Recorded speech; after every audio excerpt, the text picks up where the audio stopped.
Hello, friends. Welcome back to Passionate Talks. I'm your host, your friend Ajit Katte. And most of you suffer from sleep disorders, insomnia, for example, and they do not know the root cause of it. And all they do is they find it difficult to fall asleep, or they stay awake in middle of the night, don't know the reason to get back to sleep. So, on this particular session, we are going to delve deeper into insomnia. What is it? What is the root cause? How can we identify disorders such as insomnia? And how can we overcome it?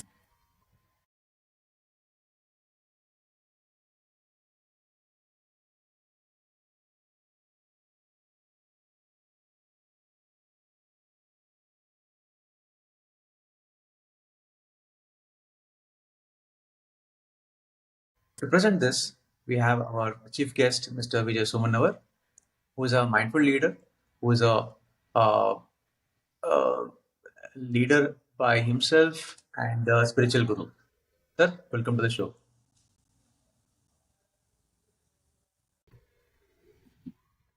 Thank you very much. Thank you, Ajit, sir, for inviting me to this talk.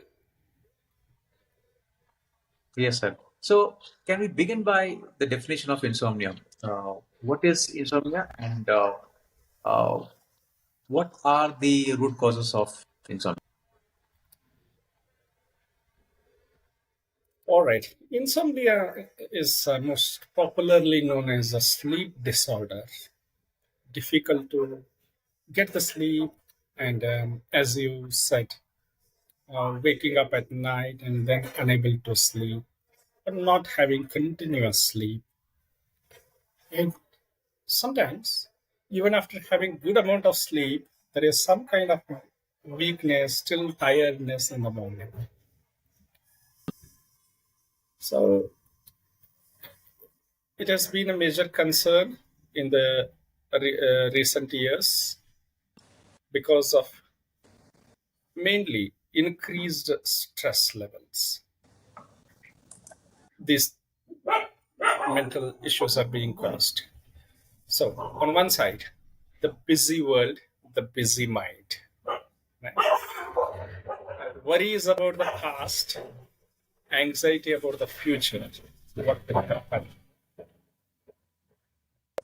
All the time, the mind is occupied with these things. And that is increasingly increasing the stress levels. And that is causing mainly this insomnia. All the time being occupied with some gadgets, something or the other. There is no availability to oneself. These are some of the causes, I would say. Mainly the stress being the root cause of many problems.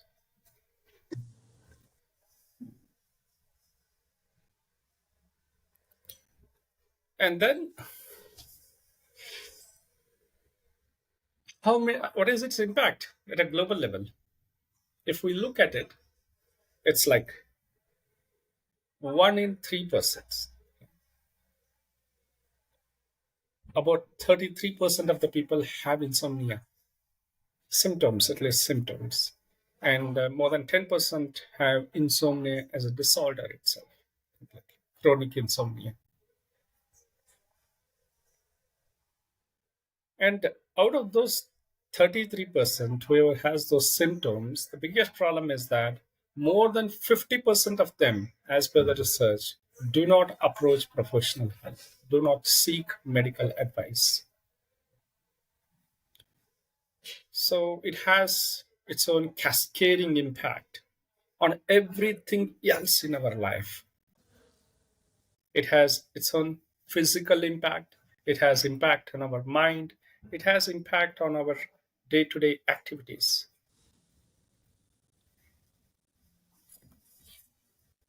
Some of the physical impacts, right? In general, there will be weakness that is felt in the body, immunity, reduction in immunity due to the lack of sleep.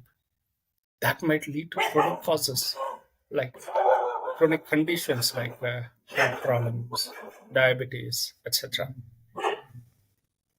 And at a mental level, there will be a cognitive ability distortion, reduced cognitive ability, we can say. And then mood swings, irritation,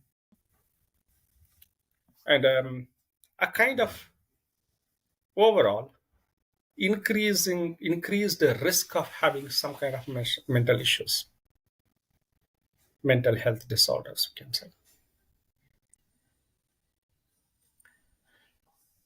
These are some of the very common ones. Of course, the productivity gets down, and Yeah. we will not be able to make proper decisions, and there will be low energy throughout the day, and those kind of day-to-day problems will always be there. Along with that, there will be impact on the physical body as well. So it's major cause of concern in the recent past. So because of this busy world, increased busy world that is becoming more and more busy as the day passes. Lack of focus and concentration is one of the side effects as well, right? They're unable to focus on something because of lack of sleep. So it's a chain reaction. Low energy level, low productivity, and then that also impacts their family, right? So the way the amount of good quality of sleep you have tends to show in your face. And when you are lacking the sleep, maybe you tend to show that in your family, the immediate family members, and then that continues in your professional life as well. You show frustration, anger level. Uh, yeah, this is what I've seen and observed in people. Yeah, very very well said.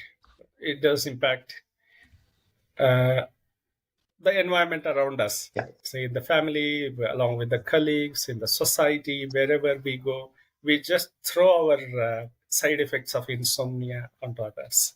right. So sometimes physical pain also can lead to insomnia, right? So when someone is suffering from pain which he or she has not shared with his family members, maybe that also can lead to insomnia. This tend to occur in maybe after 50s, mid-age, or senior citizens who are hesitant to share their side effects, their illness to their kids or family. Maybe it causes more sleep disorders from them. And also the younger generation who are at a lot of stress level due to their office stuff.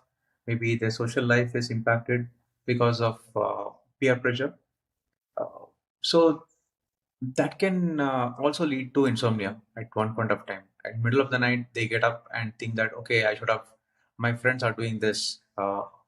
Why I'm not able to do this? My friends are able to get a good job, but I have not got their salary. I have not reached their salary level. So maybe the peer pressure also leads to insomnia or disorders like this. Yes, definitely, very well said. Yeah. In the first case, when they have physical issues that lead to lack of sleep, not able to sleep, yeah, that is genuine, right? And they have some physical problems, and it is bound to have an impact on the sleep and the rest of our life. But insomnia definition as such is like it's lack of sleep when you have all other conditions in place. Like you have a proper bed, you have proper environment to sleep, still you are not able to sleep. Everything is all set. So that's the reason we say, right? You can buy a very good bed, but you cannot buy a good sleep, sound sleep. In the same way, um, here as well, in case of office pressure, I would put it in the psychological thing, and because of the pressure in the office or in the society, in our families, there is always some kind of comparison. You can say peer pressure, you can say social pressure, family pressure, and A lot of suffering is definitely happening there, and that comparison is bound to occur. Even if we don't compare, somebody else will compare for us. The- it could be our spouse, our children, our parents comparing about us. Yes. And then, uh, so it's all psychological thing, and it is stress related one. So the more we get indulged into it, the more there will definitely be problems. It is very easy to say we should not compare with others. Mm. It is very easy to say one should not feel jealous about the success of your colleague or even friend, right? Yes. Or one's own brother, sisters. There will be some or the other, in some way or the other way, there will always be comparisons because we are together. Somebody else getting some very good salary somewhere else doesn't bother much. Somebody else's brother getting something doesn't bother much. But what bothers us? What others are having in my world, in my closed world. There I want to be a kind of a topper. There, because that's the only thing that is giving me respect. And that's the only thing that's the only place, that small world that I have that gives me a kind of support, a kind of recognition that I am so and so. It's easy to say not to have ego. It is there. That's where mindfulness comes into picture. It is not that I should not have ego, I should not have jealousy, I should not compare with others. What mindfulness, uh, the way the mindfulness stands out from other techniques is that it accepts. Acceptance in the sense not agreeing with whatever is happening, but yes, there is jealousy in me at this moment. It's there in the mind, and there are symptoms in the body as well. There may be some kind of sinking feeling in the abdomen, irritation in the body. Being mindful of it, or more technical word for it is self-awareness. Being self-aware that there is jealousy in the mind, there are symptoms of jealousy in the body, accepting it, acknowledging it, letting it be. It's okay. It's happening automatically. I'm not doing it. Yeah, somebody else got promotion, I want to be jealous. No, I'm not doing it. It's just happening on its own. I'm not comparing with anybody intentionally. Let me compare who is getting how much salary and make a list and see what happens. No, I'm not comparing it intentionally. It's all happening. That comparison is happening because of our own inbuilt ego. And what about the ego? I'm not creating intentionally the ego. Like, yeah, I want to be egoistic person. I want to be very proud person. No, it's happening automatically. That's where mindfulness comes into picture. Yes, there is pride in this one. There is shame. There is feeling of shame. There is a feeling of pride. These are the symptoms on my body or sensations on my body. Recognizing it. This is nothing but self-awareness. For an instance, there is jealousy or there is a kind of an anger. Trying to fight with the anger or trying to fight with the jealousy is misery. Recognizing it and letting it be is self awareness, or more technically, meditation. So, here, no fighting, just letting it be. If there is jealousy, yes, there is jealousy. Observing, acknowledging, letting it be. Then we will start having a kind of friendliness towards our own experiences. to ourselves, and that starts helping us a lot to sleep better, to be in a better way. Otherwise, all the time I have some kind of perfection in my mind. There is some perfect state of mind, a perfect way of being, living. And if that is not achieved, I feel agitated. I suffer from it. It's all because of my own expectations that are happening. There is nothing right or wrong about having expectations, but recognizing it. Yes, these are the expectations that I have. It's okay. My job is to be focused and be aware. Keep doing. Whatever happens, let it happen, including the feeling of failure, jealousy, anger, allowing them all in our life. Along with that, love, compassion also starts kicking inside us. The sense of gratitude starts kicking inside us. If I have nine things and if I don't have one thing, I'll be worried about that one thing, but not feeling gratitude towards the nine things that I already have. Those who are even paying one paisa, 1 rupee of tax, right, to Indian government, they are in the top 2% category in India. I guess hardly about 2 to 3% people pay the taxes, Yes. income taxes, right?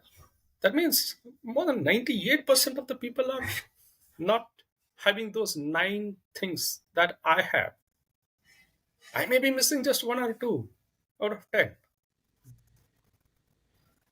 That could be a luxury car, a luxury villa, but more than 98% do not have that kind of even needs met, or in other words, for them, the comforts met. So the simpler we take it, the life as it occurs, right, the better it would be. If I think I'll be able to sleep only in the on the best of the best bed, it's not going to happen. We sleep always in the body, in the mind. The bed is just a supporting tool. We just need some place to sleep. The simpler it is, the life is, the easier it would become. It is like life is like a travel. If you have minimum luggage, the travel becomes easier. It's good to have a lot of luggage, but it's difficult to carry. Of course, in real world travel, there are people to carry a luggage. We can hire them to carry the luggage, but in our inner world, there is nobody to carry. Only we will have to carry the burden of all our expectations about my own ego, about my own fear, about my own desires, aversions, and all those things. I only will have to carry. Nobody else helps me to carry. The lesser they are, the simpler the life is, the better it would be. It doesn't mean we should avoid whatever comes, but being happy and grateful to whatever we have and continuing to do our best in whatever the direction we are going, be it business or technological advancement, doing it with a sense of self-awareness, a sense of gratitude, a sense of a joy in the action itself. If I'm working, if the work itself doesn't become a joy for me, the money that I get from the work doesn't become, definitely. True, sir. Absolutely. These are valuable points because it will really lighten your brain. It does not stress up your mind a lot. So when you take up a lot of things in your mind which your brain cannot handle, that is when that leads to frustration, depression, and all those things. And that is the root cause of for sleep disorders or insomnia. So only thing is you have to understand your limitation. What is your capacity? What is your limitation? And then cut down to that and start maybe stop the expectations. As you mentioned, that self-awareness is very important. Ego is there. Ego is there that you can compete with your colleagues, your friends, etc. But you have to understand your limitation, your personal limitation. What is my capacity? What is my skill level? Can I can I be that person? You cannot be. You are you, right? So when you understand you are you, that is self-awareness. That actually brings a lot of happiness within you. That okay, I have reached until this level in my own capacity, and I should not be worrying about someone else's life, or I should not compare to someone else's life. My life is my own. So when you understand all this, I think your mind will be able to focus on the that 1% which is missing in you, and then maybe your sleep can improve. So yeah, Yeah, in you other words, right, regarding comparison and focusing on individuals, right? yeah. Just a shift in our attitude needs to change. I believe. Like, if I get something that is good one for me, I'll be happy. But the problem is, if somebody else gets the same thing, there the comparison is arising. If it is there in me, I won't feel bad about it. Let that person also have. Right? If I don't have, but the other person has it, that then the comparison is coming, and we are having those problems that are arising from that comparison. So it's shifting from I having good thing to having good thing. Whoever has it. Suppose there is a person who is extremely talented in something. We will appreciate that person. But if the person is competitor to us, we don't appreciate. That's the problem, right? The mind comparison. So it's about feeling up, two things there. One is appreciation, and another one is gratitude. Appreciating something that is good, that is beautiful, that is nourishing, however small or big it might be. Learning to appreciate it. Even if we drink a cup of tea, if it is good, just appreciate. You are not lying, right? It is good. Don't leave it that way, there itself. Whoever prepared it, say thank you. It's really good. No need to lie also there. No need to act. Then that sense of appreciation, that sense of gratitude will start changing our entire brain. It starts changing the brain, and neuroplasticity starts happening. Neural rewiring starts happening. That sense of gratitude, what the example I gave, I have these 10 elements. Out of 10 elements, I have 9 of them. Am I grateful to them? Those 9 of them. It is a practice, it is a habit to appreciate, habit to be grateful about. Yes, I got a good food today. Can I be grateful to it? Yes.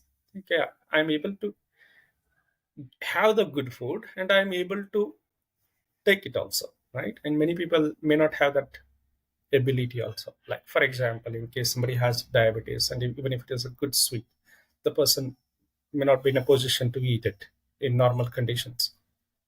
In the same way, many other things also, right? uh, but if I have an opportunity and I am consuming it, can I be grateful to it? In the same way, I can enjoy something and I receive that. Can I be grateful to it? Not the usually the mind takes it for granted. So feel taking it for granted to gratefulness. This transformation has to happen, however small it could be. Like when we were kids, we were enjoying eating small chickies, small peppermints. We did not know their values. The- Their enjoyment is so valuable, right? So that sense of gratitude, feeling appreciative about it, wherever it comes from, saying thank you, saying good job done, right? Even if it is a small thing like well dressed, looking nice, whatever. See, in the morning we get up and the climate is good. Yes, thank you, good one. Climate is good. I'm really feeling good about it. Can I start seeing the blessings that I already have?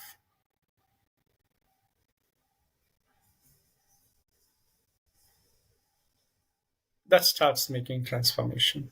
The next thing we can talk about is the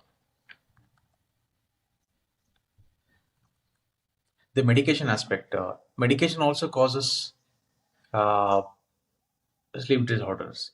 Some are genuine medications. When doctors prescribe you medications for fever or something, you tend to get up in the middle of the night for something. But some people take sleep medications because they're not getting sleep. So, what do you have to say for those people? How to avoid medications, self medications for sleeplessness? Yeah. Since self medication is definitely ruled out, it's a crime on the body. Yeah, It's a crime that we commit on our body. Right? Please approach the doctors if at all you are not able to manage the sleep, and go through proper medication process. And regarding the medication itself, I am nobody to comment on it, but there will definitely be some or the other side effects related to it. So, if at all possible, if we can do it naturally, if we can get ourselves healed naturally, there is nothing like that. Right? Otherwise, depending on external medicines is always going to have some kind of issue. You never know, definitely. and it's a dependency. And it's not natural sleep. Correct. Yeah. So naturally, I think it's not a rocket science. It's we were able to sleep 10 years back, 20 Yeah. years back, and if we are not able to sleep now, Yeah. it doesn't mean we have lost something, but we are just not able to sleep. We are not. We just need to go back to that old mode of sleeping. So there are certain techniques, mindfulness being one of them, and also there is something called yoga nidra. Ah, Both of them approach it almost in similar lines, but many people in yoga nidra, um, it depends on the instructor who is providing the instructions, the techniques that they use. Otherwise, mindfulness techniques will also work during yoga nidra. So the intention is having what the body needs is a relaxation or a restfulness. That's what the body needs. Let's forget about the sleep part. right.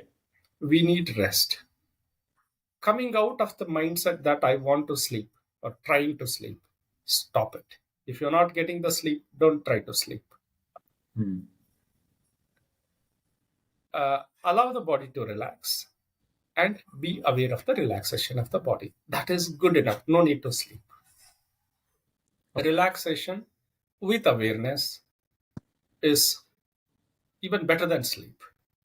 And uh, we can call it roughly yoga nidra. It is a relaxed awareness. Mhm. There are three things: the body is relaxed, mind is silent, and there is awareness that mind is silent and body is relaxed. These three things need to go with one another. And then, even if you are not able to do that, I can't relax, I'm just too much agitated at this mind, Mhm. get up, sit in, say, Vajrasana preferably, because you cannot sit for a longer period of time in that uh, position unless there is a good amount of practice. sit for a few minutes, 5 minutes, 10 minutes, one will start getting some leg pains. We're keeping the body upright. And once there is slight pain, then sleep. Automatically, the body will enter into the sleep state. Okay. There are some of the common tips. And also, getting sleep is probably not a major problem, but many people I have heard, like they get up in the night and then they will not be able to sleep. Yeah. And that continuity of sleep will also be not there. Not there. The major reason for us getting up in the night is because we go to restroom, so we can avoid it if we can have our food last meal at least 2 to 3 hours before we go to bed. That greatly helps because a major amount of digestion will have taken place, and the digestive system will also get some good amount of rest. There won't be too much happening in the body at that time. That's one thing. And second one is having water. Many people will keep drinking a lot of water after last meal of the day and before bedtime, avoiding it. So having last sip of water, preferably about 2 hours before we go to bed, Okay. it greatly helps. Then we don't need to wake up in the night.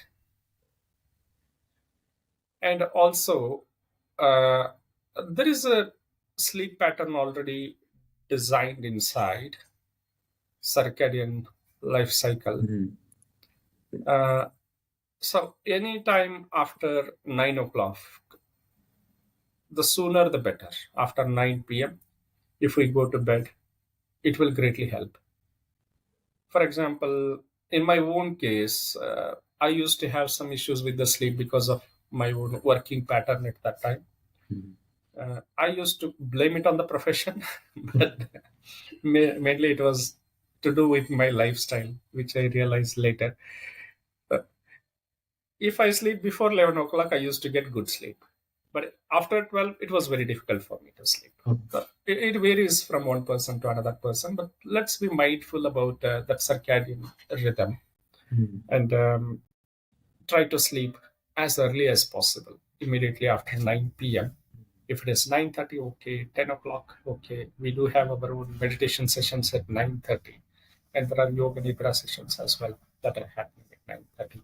People can join them. These are some of the tips that we can follow.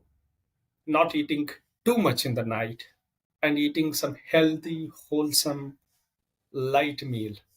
That greatly helps rather than having heavy food. Yeah, green salads, Right. vegetables, Greens. cucumber, all this would lighten your stomach and it will ease out in your digestive system as well. The process and maybe enable you to sleep better. As you mentioned, 7 p.m. is the ideal time to have dinner and drink water before 7:30 so that you're able to digest the food before you actually sleep. It'll enable you to sleep better. So I have one question here. Uh, what is the solution with respect to mindfulness when there are mothers who have kids below 3 years? So in some of the kids, they tend to sleep very late, right? They sleep around 12:30 or 1 o'clock in the midnight.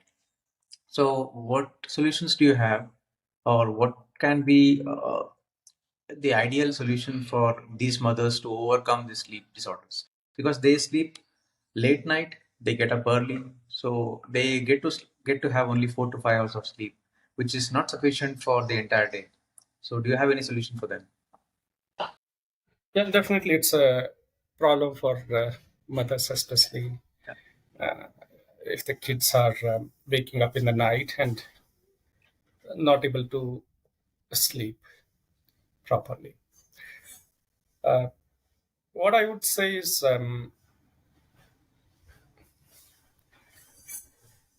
what the body needs is two things. One is pranic cleansing, and another is emotional cleansing.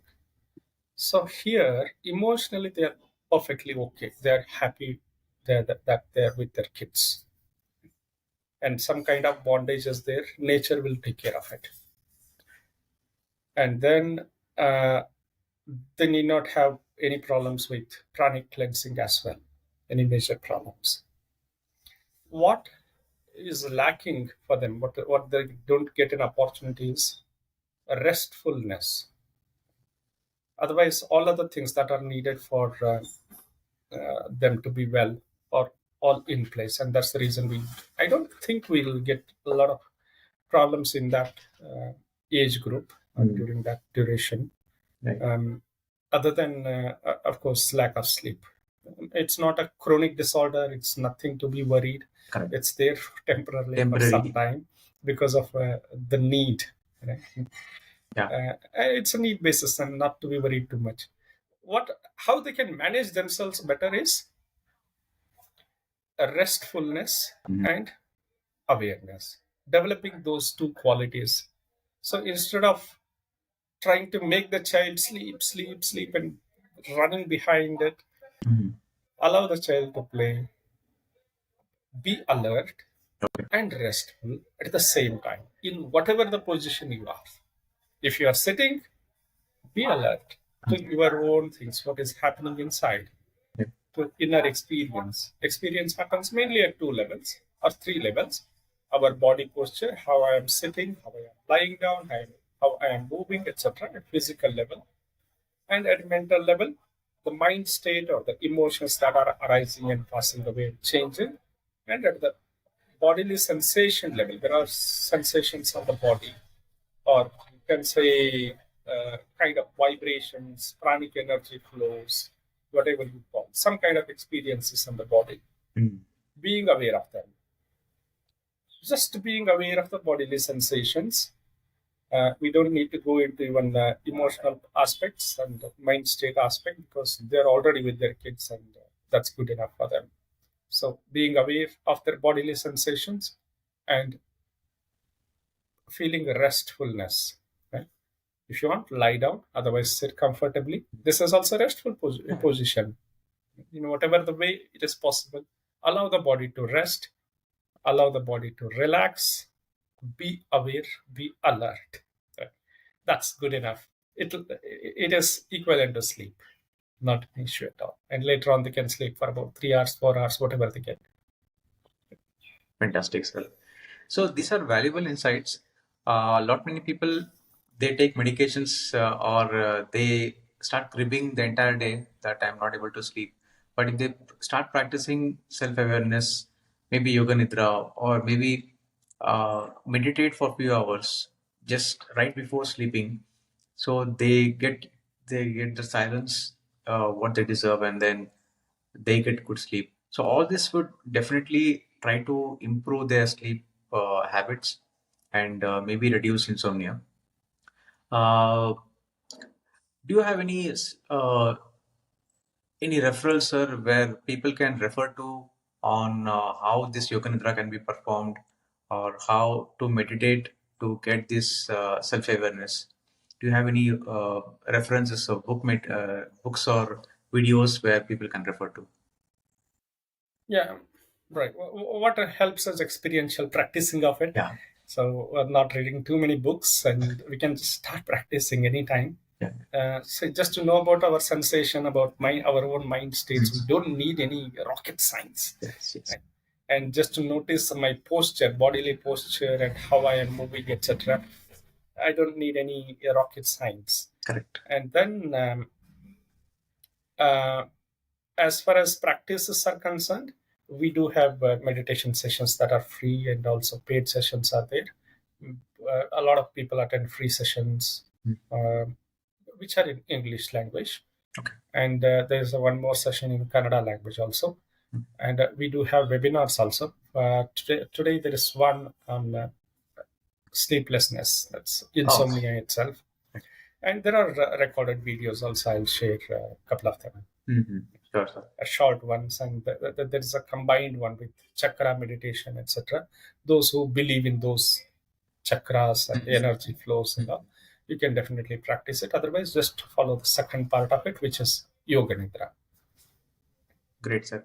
I'm going to add those links in the description. People can refer to Yes, that yes, and definitely. follow that as well. As you mentioned that if only if you follow, you get benefited. You don't. There's no book, and nobody can fill that knowledge into you. You just have to use it by practice, and experience teaches you better. Uh, Anything you want to end this conversation with, sir? Any tips or tricks to overcome uh, this insomnia? The mind is designed to acquire the knowledge, the accumulate whatever is possible, right? And that's the reason we go on accumulating everything, whatever comes across in the life. That is how the mind is designed.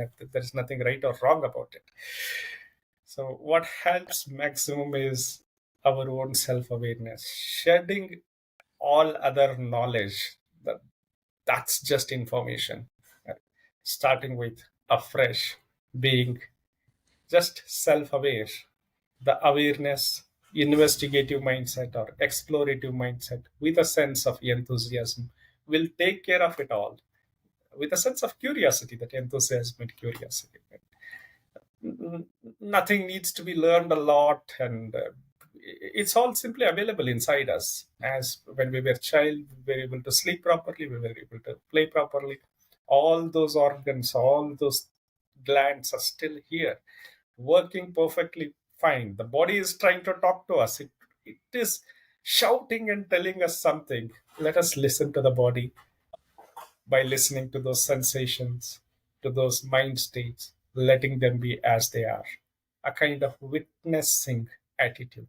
Just developing that witnessing attitude will help us move from that stressful world to a kind of freedom, a sense of freedom from whatever is happening. It's all still happening, but we will do our duty and not rely too much on the world for us to be happy. It's Fan- there inside already. Fantastic, sir. Fantastic insight into your own mind. A lot many people don't think about their sensations, as you mentioned. They just go with the flow and start taking a lot of stress in their mind while going to sleep. I think during the sleep, you just have to feel that you're going to sleep, feel what you're doing, and then maybe relax for some time. That brings a better sleeping habit. You should continue that habit, not just for one day. You should continue the consistency in maintaining that sleep schedule. Maybe that'll help. Yeah, so that brings us to the end of the conversation. That was a very, very valuable information and insightful discussion we have had on sleep disorders, insomnia. Uh, Thank you for your time and contribution to this session, sir. And I hope we cross path and we continue, and if we have many more sessions similar to this. Thank you, sir. Thank Yeah, you thanks, sir. Have a nice day. for inviting me to this session. Pleasure, sir. Wonderful. Yeah, Thank thank you. you. Yeah. Friends, please subscribe to the channel if you have liked this session. There are going to be many more sessions like this on various other topics which could be benefited for you. So kindly subscribe, like and share, and comment if you need any other information. We are there to help you out. Thank you. Have a nice day, guys. Take care. Bye.